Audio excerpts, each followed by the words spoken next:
joy from ARs to Glocks.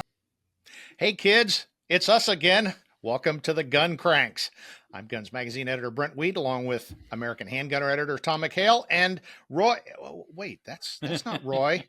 It's the lovely Ashley McGee. She is the digital editor here at FMG Publications. So here's a little secret. Sometimes you'll see stuff from Guns or American Handgunner. It's actually Ashley's doing. So Ashley, welcome.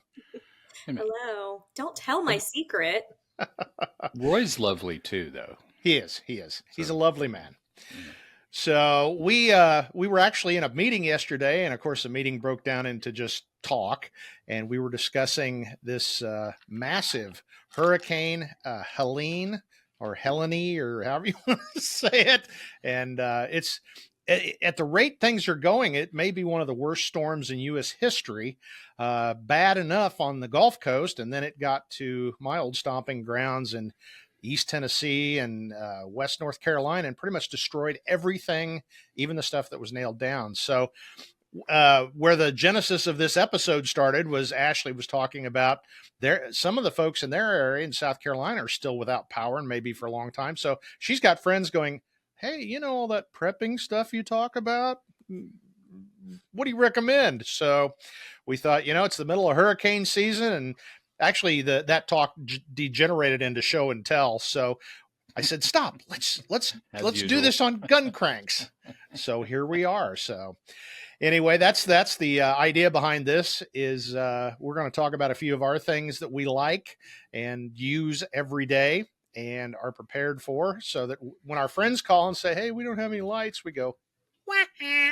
So, but both you and Ashley, Tom, you and Ashley have power, right? You're good to go.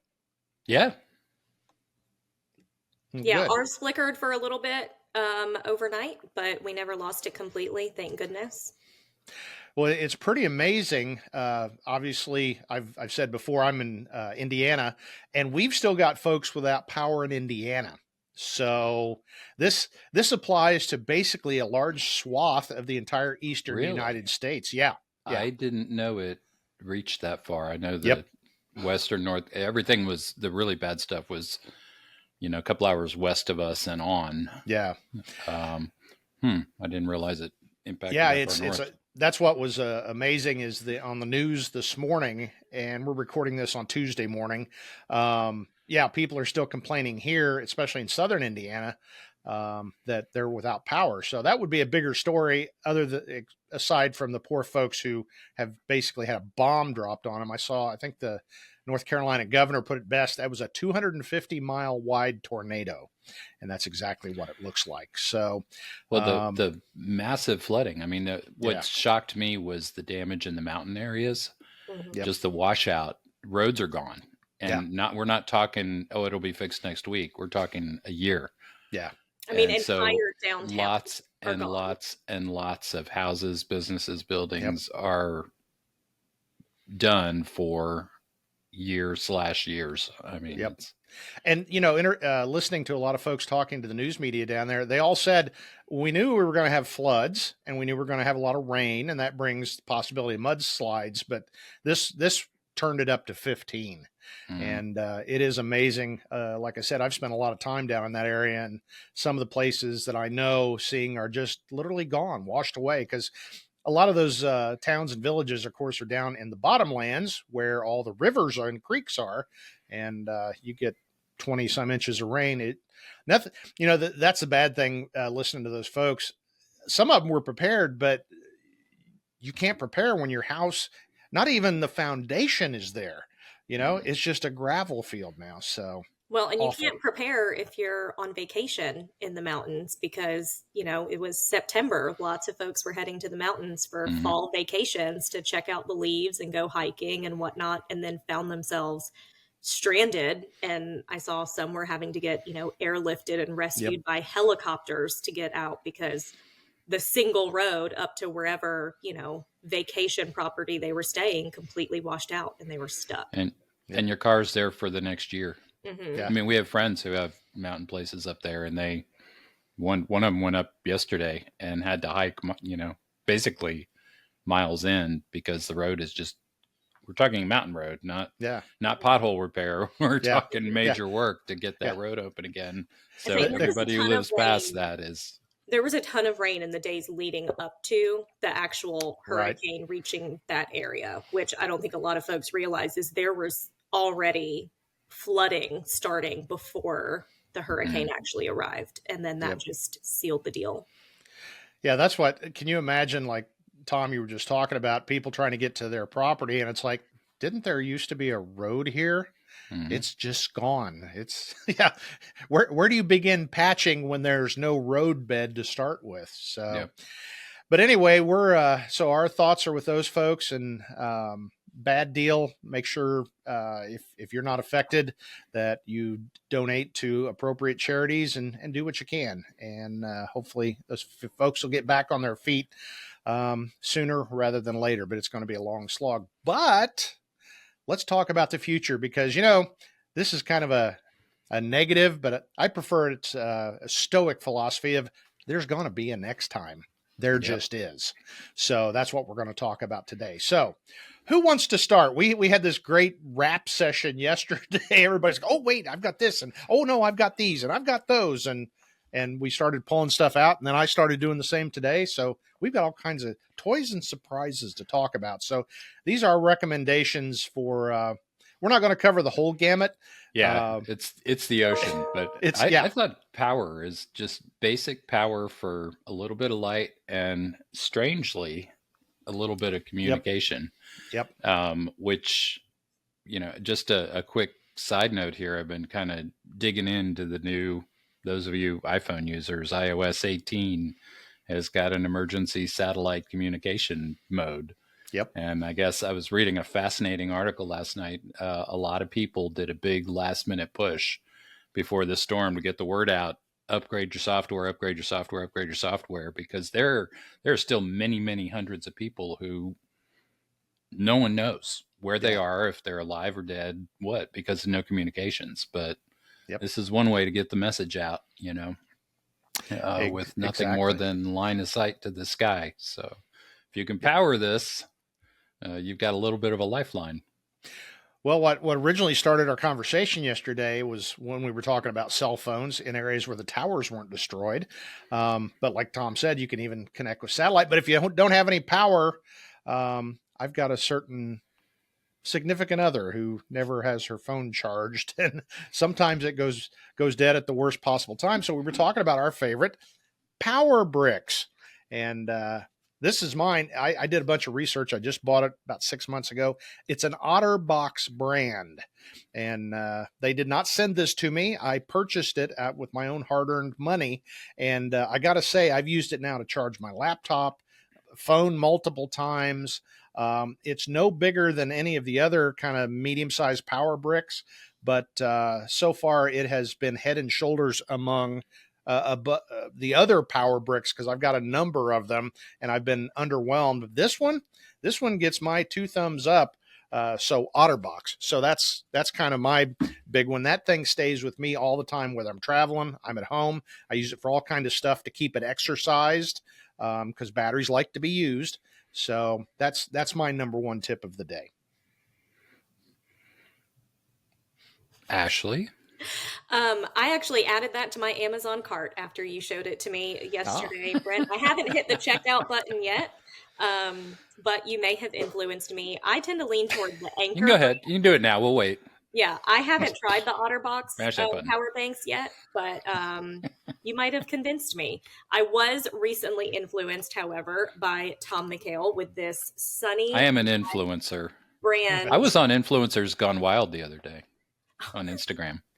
Wow. Yeah. And this is a waterproof portable solar charger.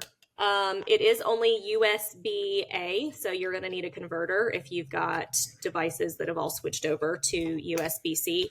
But it weighs less than, what did I say earlier? Like less than 6 ounces. It's nothing. Yeah, like nothing. Yeah. I say, and Tom had it in a quartermaster in a recent issue, and I was putting it up on the website and sticking it in a newsletter, and I was like, hey, this is pretty cool. Takes up no space at all, and you don't have to fool with batteries. You don't have to worry about remembering to recharge it with a storm coming and you're trying to charge up all your power banks and all your devices. This one just set it outside. Yeah, I've done some experimenting with it, and it's got little indicator lights on the back of that USB thing. So if it's a little overcast or cloudy, it charges at a little lower amperage. Bright sun a little faster, but you just pop it out there for a couple hours and you have a fully charged phone. And I got to say, you guys influenced me because it's in my cart on Amazon, which, we were talking before we got started. Amazon, I hate supporting them, but boy, it's pretty handy to order something like this and it shows up at your door in 2 days. So I guess it's a necessary evil. I think it's sunnybag.com. I think it's the same price direct on their website. So if you don't want to support evil Jeff and his minions. It was actually cheaper direct on their website, you said, Tom, because there you go. It's the sale price that I paid, but it's $10 less than the current price on Amazon. Oh, wow. So, I can't get past the name, though. Sunny Bag? Yeah. I guess, okay. That works. Well, I guess it's kind of descriptive. They do backpacks, too, with integrated panels, although the whole point of these guys is you just hang it on anything, a backpack, the back of your shirt, whatever, Yeah. That's becoming quite common in the long distance hiking community that you'll see a little solar panel like that. That's how folks, because everybody blogs their trip and live reports now. And I was reading up on some motorcycle camping gear, same thing. If you don't have a integrated phone charger or you've got too much power draw anyway, hook your phone up to your little charger and set it on top of your bags and get up and go. It's getting interesting and useful. I mean, the 2/3 of us in this meeting who were ancient know that it wasn't very long ago that solar stuff was shockingly expensive. For what you got. 2, inefficient, and it just wasn't there yet. But now, I mean, it's gotten to the point where if we wanted to, I'm not saying it's a good idea, we could power the United States entirely with solar.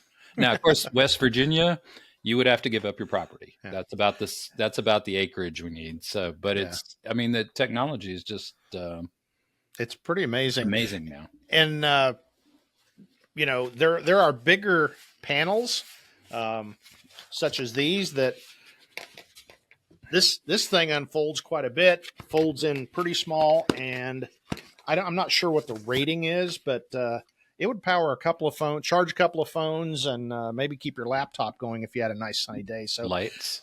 Yeah, lights. LED solar lights, is wonderful. So. And I will say part of what started this conversation yesterday was because, Brent, you mentioned I have friends in some of these areas, but I actually have family in 3 different cities across South Carolina, all a couple hours apart from one another. And each of them has been without power since last Friday. So It's now, like we said, Tuesday. The estimates are midweek or end of week, hopefully. And my brother, who I'm very close to, called me the other day and he said, I just realized how unprepared I am for an emergency like this. And he's trying to go to Lowe's and he's trying to buy a flashlight. And he was frustrated because all of the flashlights were rechargeable. None took batteries.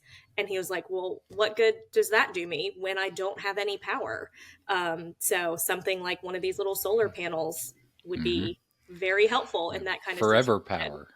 Power. But in his case, he wandered over to actually the home lighting situation and away from the $150 flashlights that were left, and bought some of those battery powered little puck lights that you can pop in your closet or under your cabinet. And in a pinch, that's what he used. And he was able to buy multiple for around his house for less than the price of one flashlight. So our big things tip people of the don't day. think of, everybody panicking over the flashlights. They don't think he said about there were tons of the people kitchen crowding cabinet around lights, the flashlight right? display, trying to decide, am I going to drop $150 on a flashlight? Because I found myself in this situation, and he thankfully was smart enough that it occurred to him, hey, there's a whole lighting section over here. So and probably more handy for just lighting up your home at night, Yep. Yeah. Well, and he also said that he found a work light that was, I think, battery powered. So he snagged one of those too. Well, guys, let there be light. Let's talk about light, because that's probably the number one thing that people need when the power goes out, especially for long term, is uh, light. And because it gets dark about half the day, and candles are dangerous and they don't put out very much light, and kerosene lanterns, especially down south, get real hot and are a huge fire hazard. So really most folks would be better off for the flashlight. So we're going to talk about some of that stuff. And Ashley, you talking about work light, this is one of my faves, and people don't maybe think about it. It's this one's a DeWalt, and it uses the batteries that go to my impact driver, my cordless drill, et cetera, et cetera. So I've got 3 batteries. The cool thing about this is it's really, really handy for when I'm working on anything, especially under the sink, working on plumbing. But the battery lasts a long, long time, especially if you use it intermittently. And in my case, I've got 3 or 4 batteries for my cordless tools. This would probably carry me through several days, up to a week, if I used it sparingly. So great. It's pretty bright. So, I don't know that unless you're trying to light a big area, if you really need it, but say putting it in the living room when the power's out and using this to make it to the bathroom or the bedroom or whatever, great thing. And it would last forever. And the cool thing, I like dual purpose stuff that you'll use during normal times, and then you just grab it when you need it for these emergencies. So that's one of my faves. I say, and I don't know if you grabbed it today or have it handy by your desk, Britt, but you showed us a little lantern yesterday from our friends over at Streamlight, which of course we're all big fans of and have multiple products from them. And this is also currently sitting in my Amazon cart. Yeah, this is the Siege. And I did a quartermaster on it a while back, and I thought, okay, that's nice and handy. Turns out I use this thing nearly daily just around the house. It's you've got a flashlight on the top with a couple different levels. You've got there's your flashlight. You hold the button, and then you've got an area lantern with 3 different levels that goes from bright enough to move around to bright enough to read and have a hoedown. And then if you hold the button again, you get a red lantern, so you can signal for emergencies or use red light to preserve your night vision. So the cool thing about this, it's got hangers. It's darn near bulletproof. It's got a hanger on the bottom, and then you take the bottom off, and it's got a rechargeable battery, one of their Streamlight rechargeables with a battery strength gauge. So even if it is discharged when the emergency happens, it doesn't take long to recharge it using your solar or your battery box or whatever. So I keep this thing handy in my office.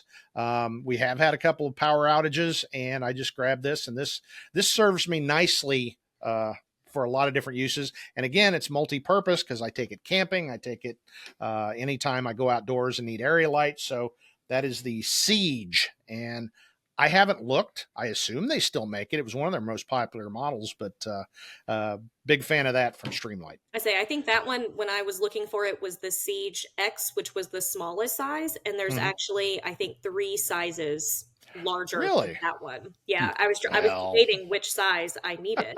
So I'm going to have to talk to Streamlight. Check out these. This is probably the one I use the most. It's their Stylus Pro, I believe it. The newer ones, mine's just rechargeable only, but the newer ones are multi-power. So you can either use, I think, remember if it's AA or AAA for this one, a couple of those, or a rechargeable insert that's the same size. So you kind of got the best of both worlds with that. Yep. Super handy stuff. And I was going to say, I use a micro light. That is my everyday carry. If you can see, it is worn almost to silver in a lot of places. Extremely bright, very small. It's supposed to be waterproof. I've lost an O-ring in there somewhere along the line. I can't remember. I think this one is just rechargeable. You might be able to fit a AAA. I'm not sure, but it doesn't matter. I use it every single day. It stays in my pocket literally 18 hours a day when I have pants on. Okay, insert joke, Tom. And again, it's just part of my normal kit. And I've used this so many times. power goes out and it's like, okay, you're going to stumble around trying to find all your emergency prep, or do you reach in your pocket and go, okay, I've got light. So big fan of that. And I'll keep the floor up. My other everyday carry light is the Streamlight Wedge. And this sucker is like crazy powerful. It's bigger. It's the size of a pocket knife. So it's got a pocket clip and it rides right alongside my knife. Extremely bright. And then it's got a turbo mode that is like unbelievable. So since this one is bigger, I don't carry it all the time. But what I do is if I'm going someplace at night where I'm almost absolutely sure I'll probably need light, this one goes because it lasts longer and it's much brighter. This one stays in my pocket all the time because I probably use it more during daylight hours, because that's that thing of, it's daylight. Why would you need a flashlight? And then, oh, I need a flashlight. And even to the point, I've used this in airplanes to find that dropped earbud, because if you get rooting around down on the floor in in Phoenix in broad daylight, it's really bright outside. It's still really dark down there, and you drop a black earbud on the floor. This saves you. So EDC, everyday carry, and it works really good in emergencies. It is amazing how I do the same exact same one. Okay, only I carry this all the time. Mine's in my purse. Literally all the time. And I, no exaggeration, use it daily. And I never did before I started carrying one. You just suffer through, the agony, right? Yeah. But boy, it's shocking how many times it comes in handy. I say, like I said, mine is in my purse because you guys have heard me go on this rant before about how useless women's pants are in terms of being able to put things in your pockets. Yep. Fake pockets and all that, right? Even the Streamlight Wedge, I don't think would fit in my jeans pocket, which is very annoying. Yep. And they make a smaller one too. I didn't see, Tom, do you carry the smaller or bigger one? It's the original, the larger one. Okay. Yeah. They make one about half this size, not quite as bright. It's the advantage is it's smaller. And there's nothing wrong with it. This one, the microlight is so small. That one's easy. And this will be an interesting discussion question. When you were talking, Tom, I was thinking, I wonder on a daily basis if I use my flashlight more than my pocket knife. And I would say probably the flashlight. I think I do too.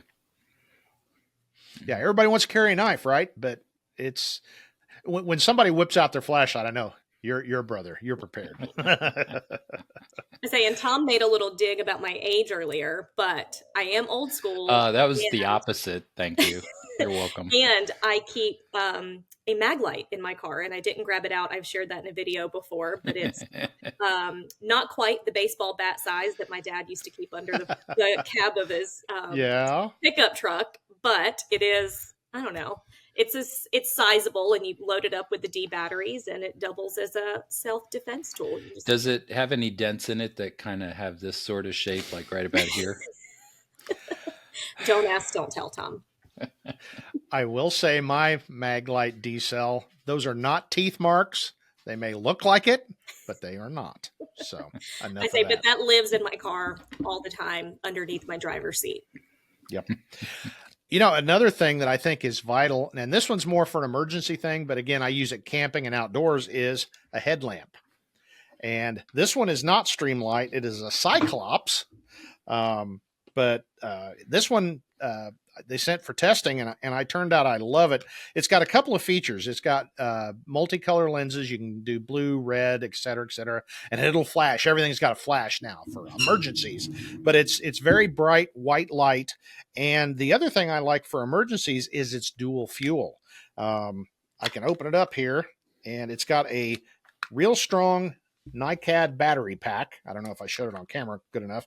A real strong NiCad battery, or lithium ion, battery pack, but it will also take AAAs. So you've got that versatility. But if you've never used a headlamp, you will be amazed, whether you're just working around the house, whether you're camping, whether you're doing anything at night, fishing.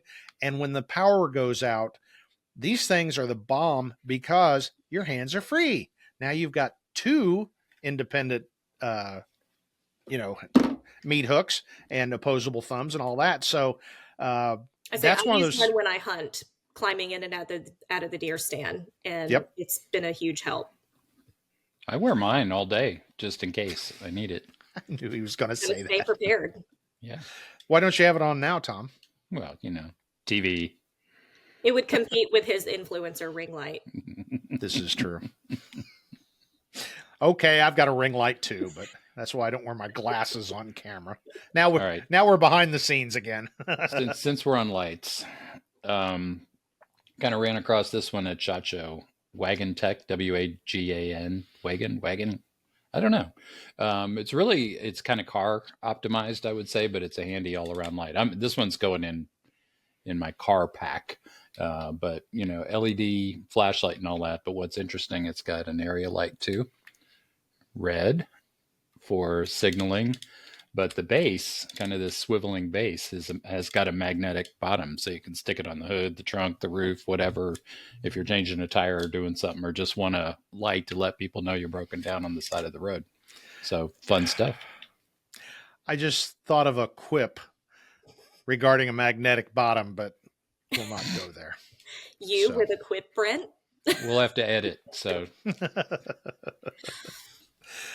okay, Ashley, your show and tell. You're up. All right. Well, switching gears, and actually, I'm going to pivot. I do have one more thing for show and tell, but before we go there, you mentioned that light was super important, but I think the bigger issue, because it is still daylight for quite a long time here in the Southeast, so that hasn't been as much of an issue for folks dealing with the aftermath of the hurricane, but losing their refrigerators and freezers and not having generators, which we have one. But I was texting back and forth with Roy Huntington yesterday, and he mentioned, I'm so glad I invested in a whole house generator.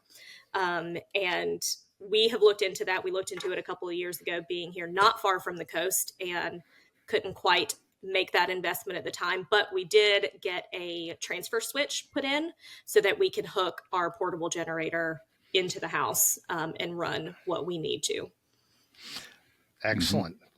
I was just at Roy's and we were looking at it. It's out next to the house in an enclosure, and he's got a propane tank for it. And I looked at him a couple of times, and I'm going to say a year and a half ago, one at the local home improvement store was only like $5,000, which that's expensive, but I'm sure if you are in a situation where the power's out for weeks on end, that would seem like a pretty good investment. So, if you skip the daily extra large latte with sprinkles and extra whipped cream at McDonald's, you could probably save up $5,000. So I haven't done it. That's a do as I say, not as I do, but that's something I'm really interested in. I say part of why we haven't done it is we don't know how long we're going to stay in the house that we're in. So, you want to make sure it's a permanent investment when you do that. You can't just easily take that with you if you decide to move. And do the math on the fuel and the duration runtime on whatever option you go with. It's like I use a very large portable right now, probably on the biggest end of ones that you can move around. So I haven't done the house wiring yet. I need to, but I haven't done that yet. But I'm kind of debating switching between gas and propane, because it's gas now. So you got to keep a lot of gas on hand, which means fuel stabilizer rotated into the cars once in a while, so it stays fresh, that stockpile. Yeah. But propane, that's what my dad ran into with this. And that's still only a few days worth, talking about a lot of 5-gallon cans, and we're looking days, not weeks. I'd say my dad was ready to go with his generator and prepared, and sure enough, he ran out of gas, and I almost drove the 2.5 hours to bring it to him because there was nowhere anywhere nearby that had gas, and if they did, they didn't have the power to run the pumps or to take a credit card. So everything is cash only. That was one of the things that dawned on me, is I never have cash, and I know that I should. So this was a good reminder for me, is have some cash handy. Yep. Because a lot of folks are running into that situation where, ATMs are down. There's no power. They can't even go to the stores that are open. Well, I wasn't going to go there, but since you opened the door, in my home in a secure spot, I keep a couple of $100 in small bills for that very reason. And I've gone even further. I've got some silver. And with the idea, if things are really ugly, it may take one piece of silver for a bag of ice, but at least I've got the option. And you're absolutely correct. If the power's out, or in the case of the Southeast, where the fiber optic lines have even been destroyed, those ATMs aren't going to be online for a long, long time. So folks that need cash and depend on plastic, it's going to be a bad day for a while. So I have 2 gold teeth for extreme emergencies. I mean, at least you always have them with you, Tom. You don't have to worry about it. This is true. I don't leave home without them. So let's talk about one more thing, and we're going to be intentionally careful on this, and it's the whole idea of scams and things. First of all, if you're in the middle of a crisis or immediately after, it's amazing. I speak as a retired law enforcement officer. It's amazing. There are groups of folks that actually travel around with the express business model of stealing from people that are in a bad way. Usually what happens is a guy shows up at your door. Hey, your roof's been destroyed. I can do it tomorrow for, $3,000, but I need a $1,500 down payment. So you go to your gun locker and open up your emergency cash and you pay him. And that's the last time you'll ever see that gentleman. So really be careful. And then of course, for the rest of us, there's the charity scams. Do your due diligence and make sure that the money or supplies you're giving, and supplies get scammed too, that is actually going to people that need it instead of basically a for-profit business. And there's several of those around that they take your stuff and they sell it on the black market or overseas, and they keep the money. So that's the charity is them. So be a little bit careful about that. But the part I was really talking about was the emergency preparedness scams, and it can range from I guess scam's too strong of a word, wouldn't you say? That I'm talking more about way over promise and way under deliver. Wouldn't you guys agree? Yeah. Products, services. Mm-hmm. So do your homework and look at where products are made before you buy them, especially when it's something that you're purchasing for a potential life-saving situation. See, I had that issue with powered gear, battery gear, and charging bricks, and not like, Brent, you held up the OtterBox. As I see it, all my experience with them has been that is a proven brand. Yep. It's solid. It works. I used it on my phones forever, different products of theirs. But these no-name things from Amazon, I mean, you read about the fires and the batteries burning up and exploding and all that stuff. I don't need that in worst case emergency gear. Pay the extra few dollars for brand name stuff. Well, guys, I chickened out. We were talking before we got started here. I have a solar generator that I use gaffer tape to hide the brand name, and I was going to show it, but I've decided, we don't like litigation around here, so we're going to not do that. And it's nothing to do with. We have 2 out of the 3 that failed. Were under evaluation, died in the first year. Yeah. And it's only 67%. So, and even better, the solar panel itself, you said, was solid and still works, right? Yeah. So that part was useful. It's just no moving parts. Just an expensive solar panel. And even worse, they wouldn't stand behind it. So that's something to think about. The thing that kills me when you see these generators, look at them. Are they just a big battery pack? Or are they an actual generator? In the case of these generators that they're just a big battery pack, I'm thinking, why don't they call it a battery pack then? That would make more sense. So just buyer beware. And this time of year, especially, it's hurricane season. You start seeing this stuff. And I love the Amazon stuff that, the Wang Fu and the Ganjin, super generator. Alphabet soup that you can't even pronounce the name of the company. Yeah. That's that should be an indication. But and these things aren't cheap. Timu generator is, what are you saying? Well, I shouldn't even joke about this, but be careful charging those things, because if you've been reading, lithium-ion batteries, cheap ones from China, have a disconcerting frequency of bursting into flames. And, oh my gosh, it's a slow burn strategy, like the Hamas pager thing or the Hezbollah pager thing. That's what it is. It's all intentional. Okay. Hey, if it's true, it's not a conspiracy theory. I'm just saying. Well, I got to say, when all of our solar generators failed, I started looking at mine. Mine stopped working, then it came back, but I'm thinking from now on, when I charge it, it's setting in the middle of the garage on the concrete floor. I'm serious, away from anything. With the fire department. With the fire department standing by. It just makes me wonder, and looking into it, it's called thermal runaway. And it basically has to do not with the cells themselves so much as the charger. With lithium ion, you need a good charger that measures voltage so it doesn't overcharge it, because when they get overcharged, that's when they burst into flames. And then sometimes they do on their own. But bottom line is, don't buy cheap lithium ion batteries or chargers, because you're courting disaster. So be careful. There's enough problems in the world. You don't need to be throwing your money away on garbage.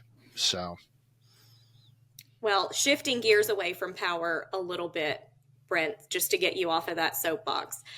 There is one more item for show and tell that I brought, and water is going to be, I think, the bigger issue, because this storm wiped out just the whole water system in some of these small mountain towns. Main water lines, gone. They're thinking it could take a month or more before these folks get tied back into the water system. I have one of these water bobs. This one is still in the wrapper. I pulled it out from underneath the bathroom sink. But we have used one before. We used it years ago. We had, I don't remember if it was a hurricane that we were prepping for or something like that. But it goes right in your bathtub. It's got a little spout that you can pump the water out of. It's completely enclosed, and it holds like 100 gallons of water. So when they tell you, fill up your bathtub, you can use it to flush your toilet, you can use it to bathe, whatever. This, you can actually use it to drink, to cook with, to do whatever, because it's completely enclosed. You don't have to worry about dust, dirt, debris, whatever getting into your water supply. You have inspired me. I've had that on my, the back of my mental to-do list for years, and I just keep forgetting. I'm writing it down. Thank you. There you go. So we've all influenced each other to buy something. There you go. Oh my gosh. Do you have an influencer light too? I do. And guys, that is a Water great point. I'm writing it down. That is a great point to wrap things up on. I think that's the big takeaway here. Is it's great to get together with friends and share what you're doing and their ideas and their tested evaluations of different equipment. But I think the big takeaway here is this stuff happens when we're talking about hurricanes every single solitary year someplace.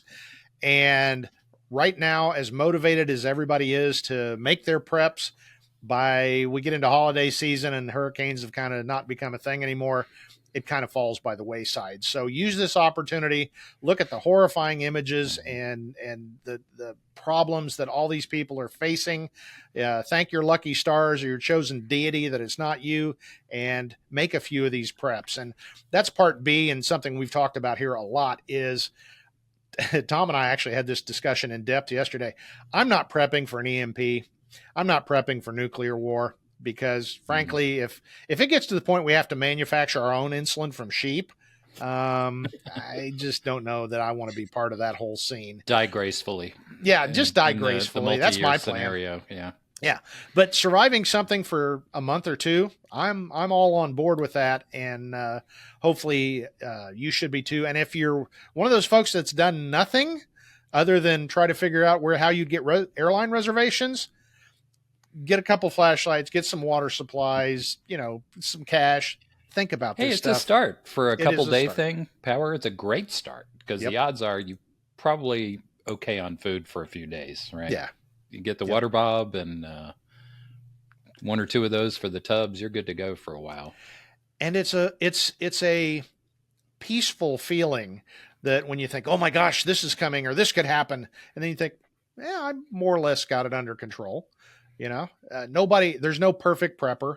And I don't think we consider ourselves preppers, but we're just prepared Americans. And you just hit on something important. I want to come back to it. The peaceful feeling.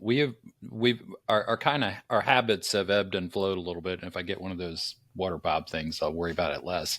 But we were doing pretty good about recycling cases of water for a while, and some of the other basic supplies, just rotate them in, just buy a couple every time we're at Costco, and had a stack of 5 or 6 or 8 in the garage.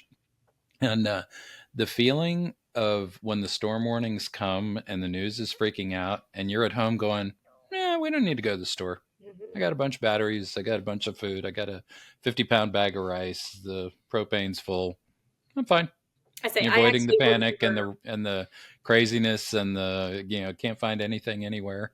I remember really that feeling at the beginning of the pandemic when the shelves were empty and everyone's trying to find meat and everyone's trying to do all these things. And we're just hanging out at the house with a freezer full of fish and deer meat and everything else that, we were totally fine. Yeah. My vacuum packed bags of toilet paper that everyone laughed at me about. Just saying. Seriously, yeah. Well, good stuff, guys. And again, use this opportunity to prep a little bit more, whether you're just getting started or you're a true prepper. Take today, make sure you've rotated your stocks, make sure you've covered the eventualities, and then just live peacefully and know that you've done about all you can do. So, guys, before we go, we need to talk about FMG Publications, American Handgunner Magazine, Guns Magazine. Ashley, since you're here, talk a little bit about our digital stuff and our newsletters, which are just exploding all over the place. I think we're up to about 10 of them. You get one just about every day of the week, or more, maybe 2 a week, depending on the niche topic. So everything from concealed carry options to our Wheel Gun Wednesday, which is a fan favorite. We also have one specifically catered toward personal defense topics, training, things like that. And then, of course, we have our Guns Insider and our American Handgunner Insider. So you can go to either gunsmagazine.com/newsletter or americanhandgunner.com/newsletter. And then, of course, subscribe to our YouTube channel and help us continue to grow and make videos like this for you. And we are kicking booty on the tube, as they say. So we appreciate everybody joining us and becoming part of the FMG family, part of the Guns Magazine and American Handgunner clan. So make sure to do that. And of course, we got to mention Roy's new book, The Insider. I forget his tagline. It's something like the compendium of useless information to read in the bathroom or something like that. The shooter's bedside reader. That's it. That was a responsible adult here. There we go. Okay. Yeah. No, it's a really great read. Fascinating stuff. And you can get it at fmgpubs.com or that Amazon thing that I hate to sponsor or to promote, but we got to admit it. We all buy stuff there, but that's a great place to get Roy's book or fmgpubs.com. Same. We'll have all of these links in the description of the video, so you can just Google them. You don't have to remember it. And you know why? Because Tom and I don't do that. Ashley does. So it'll actually get done. I was just talking about responsible adults. There we go. Exactly. Well, guys, it's been a great discussion. Have I forgotten anything as we end this wonderful edition of the Gun Cranks? Yes. Pick up the Concealed Carry and Self-Defense Special Edition, out now, fmgpubs.com or Amazon. Okay. Well, let me say the 70th anniversary issue of Guns Magazine is currently in production. It's the January issue 2025, the 70th issue, the 70th anniversary. And as we like to crow here, we were the first newsstand gun publication. We beat all the others. That's not association publication because the NRA mags were there before, and there were, Field and Stream, Guns and Ammo, or Field and Stream, Sports of Field, Outdoor Life. They were there, a long time, but actual gun magazines that just talk about guns. We were the first one on the newsstand, January 1955. So look forward to that here in about 2 months. So I think you ought to call it it might be too late now, but the 3.5 score, anniversary. Is that right? Did I do my math right? It's 3.5 score, 70 years. Well, good stuff. So check out all of our publications online, the YouTube channel, Guns Magazine Podcast, AmericanHandgunner.com, GunsMagazine.com, and make sure that you stay safe, you get your preps done, try to help out folks down in the Southeast if you can. And on behalf of Ashley McGee, our digital editor, Tom McHale, editor of American Handgunner, and myself, Brent Wheat, the editor of Guns Magazine, we're glad you joined us, and we'll see you next time on The Gun Cranks.